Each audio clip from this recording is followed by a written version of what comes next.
आज के दौर में पैसा इंसान की सबसे पहली ज़रूरत है। माना जाता है कि इसके बिना जीवन संभव ही नहीं।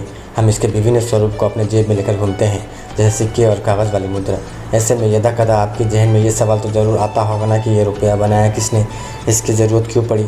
अगर ये ना हो तो शायद आपको जानकर हैरानी होगी कि भारत रुपये की उम्र 245 साल हो चुकी है।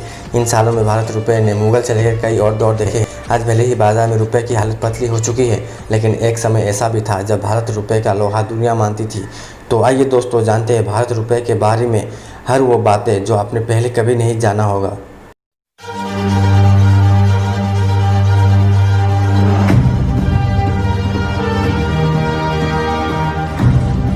ऐसा कहा जाता है कि भारत उन चुनिंदा प्राचीन सभ्यताओं में शुमार है जिससे सबसे पहले मुद्रा चलाना आरंभ किया। 2600 साल पहले भारत में मुद्रा आरंभ हुई। 6वीं शताब्दी ईसा पूर्व में इसका आरंभ होने की बात कही जाती है। रुपये का जिक्र प्राचीन भारत साहित्य में भी चंद्रगुप्त मौर्य के गुरु चाणक्य ने अपने अर्थशास्त्र में इसका उल्लेख किया है। वैसे तो माना जाता है कि पैसा भारत में मौर्य डायनेस्टी से पहले आ गया था, पर इसकी कई अस्थायी रूप में देखने को नहीं मिला। जैसे जैसे शासक बदले वैसे वैसे इनकी उपयोगिता और स्वरूप भी। हंग दस्तूर को जिस शासक ने बदला हुए थे शेर शाह सूरी। हुमायूं को हराकर जब वे गद्दी पर बैठे तो एकाएक कई सारे बदलाव किए। इन बदलाव में उस समय की मुद्रा भी थी। उस समय सोने के सिक्के चलन में हुआ करते थे। इन्हें दनका कहा जाता था। ये सिक्के मुगलों ने चालू किए थे और वे सूरी के दुश्मन, इसलिए इन सिक्कों को बंद करवा दिया और इनकी जगह नए सिक्के बाजार पर उतार दिए। ये अब चांदी के सिक्के थे। जारी नए सिक्के का वजन 178 ग्राम हुआ करता था। 1540 में जब ये सिक्के पूरी तरह चलन में आया तो दुनिया इन्हें रुपया का नाम से जाना। ये नाम सूरी ने बहुत सोच समझ कर रखा था। इन्होंने इसका नाम संस्कृत शब्द रुपया कम से लिया था। इसका अर्थ था चांदी का सिक्का। सूरी का इस मुद्रा पर कई शासकों ने कई बदलाव नहीं किए। सूरी का रुपया पूरे भारत में लोकप्रिय हो चुका था। सन 1600 में जब ब्रिटिश ईस्ट इंडिया कंपनी ने भारत में प्रवेश किया तो वो अपने साथ अपनी मुद्राएं लेकर आए थे। उन्होंने कोशिश की कि वो रुपये की जगह अपनी मुद्रा को बाजार में उतार दें। उन्होंने इसके लिए कोशिश की, लेकिन लोगों ने इस मुद्रे को नकार दिया। अंत में जब अंग्रेज को लगा कि रुपये को हटाना आसान नहीं, तो उन्होंने उसको बंद न करवाते हुए अपने मुद्रे भी बाजार पर उतार दिए। अंग्रेजों ने कुछ दिन इंतजार किया और सिक्के को गिराने के लिए एक चाल चली। उन्होंने सबसे पहले उस समय के शासक फारूक सैयद को अपने झांसे पे लिया।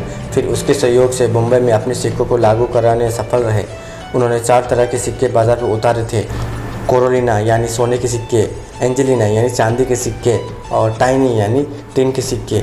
दिलचस्प बात यही थी कि उनकी यह चाल बेकार हुई। वो भारत में सूरी को रुपये को गिराकर अपने सिक्कों की खाक जमाना चाहते थे, लेकिन लोगों ने इसे नकार दिया। परिणाम यही रहा कि रुपये की चमक बरकरार रही। 8वीं सदी आते अंग्रेज भारत में बड़े हिस्से में अपने जहर मजबूत कर चुके थे। पश्चिमी देशों के साथ भारत में भी व्यापार बढ़ने लगा। ब्रिटिशर्स ने भारत में बैंक खोल दिए थे। व्यापार को सरलता से करने के लिए इन बैंकों को बनवाया गया। असल में सिक्कों की कीमत एक लिमिट होती थी, इसीलिए ज़्यादा सिक्के रखने में परेशानी होती थी। अंग्रेज ने इसका फ़ायदा उठाया। इन्होंने कागज़ के रुपये में बदल दिया। माना जाता है कि पहला कागज़ का रुपया 8वीं सदी में bank of Hindustan, general bank of Bengal and Bihar और बंगाल बैंक के द्वारा निकाला गया। पेपर वाली ये मुद्रा अपने साथ एक बड़ी बदलाव लेकर आया। पेपर की ये नए नोट हिंदी, बंगाली और उर्दू भाषा में मुद्रा लिखे गए थे। इस लिहाज में इनकी उपयोगिता अलग अलग जगह था। माना जाता है कि ये आम जनता के लिए नहीं थे। सन 1857 में ब्रिटिश ने एक नया नोट निकाला। इस नोट में राजा जॉर्ज VI का चेहरा दर्शाया गया। नोट को निकालने के साथ साथ ब्रिटिश ने रुपये को आधिकारिक तौर पर भारत का असल मुद्रा घोषित कर दिया। इसके बाद 1862 में रानी विक्टोरिया के लिए खास नोट निकाले गए। इस नोट को विक्टोरिया पोर्ट्रेट सीरीज कहा गया। नोट पर रानी विक्टोरिया के चित्र भी बनवाए गए थे। यह पहला नोट था जिन्हें 10, 20, 50, 100 और 1000 रुपये के रूप में सबके सामने लाया गया। काफ़ी समय तक ये नोट वाले रुपये ऐसे ही चलते रहे। 1935 में फिर रिजर्व बैंक ऑफ इंडिया का गठन किया गया। अब नोट किसे कितना देना है ये सब उनके हाथ में था। RBI ने एक बार 10,000 का नोट भी निकाला था।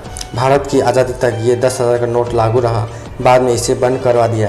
इसके बाद 1938 में 5 रुपये का एक नोट निकाला गया। 5 रुपये के इस नोट पर भी किंग जॉर्ज का ही चित्र था। वर्तमान में भारतीय नोटों पर गांधी जी की तस्वीर छपी होती है। गांधी जी की तस्वीर को नोट पर छपाने का कारण, आज़ादी के बाद नोट में क्या क्या बदलाव आया, आज के दौर में इंडियन करेंसी का वैल्यू क्यों गिर गया है, इन सब सवालों से जुड़ा मेरा अगला video history of Indian currency part 2 आ रहा है। तो दोस्तों, उम्मीद करता हूँ कि ये वीडियो आपको काफ़ी पसंद आया। अगला वीडियो पार्ट 2 देखने के लिए चैनल को सब्सक्राइब जरूर करिए। जय हिंद।